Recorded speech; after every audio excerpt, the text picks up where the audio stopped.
Niyam Səlami, gözəl müğənnimiz.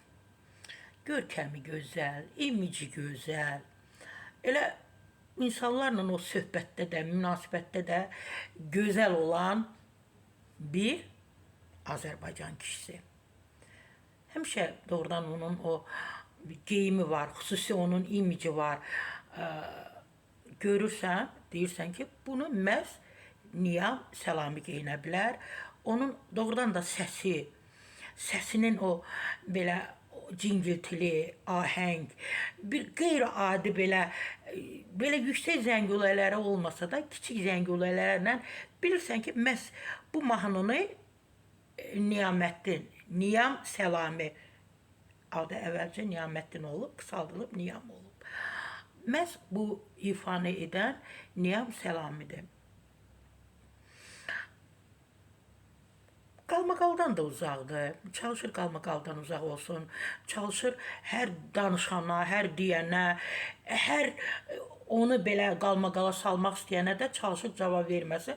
Cavablar da qısa və lakonik olur. Biraz da yumor qatır.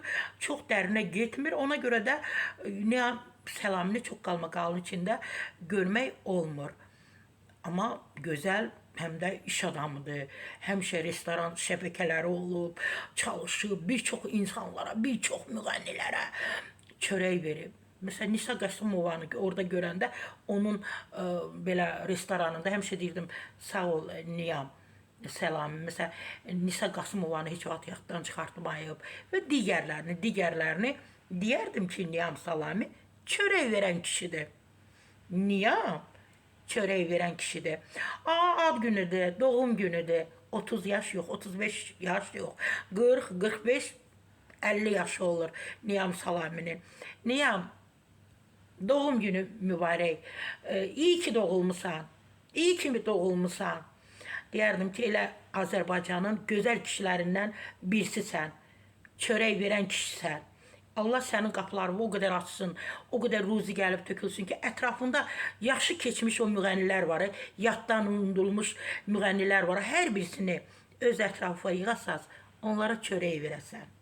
Sara Səfura Bahadırdan bu qədər.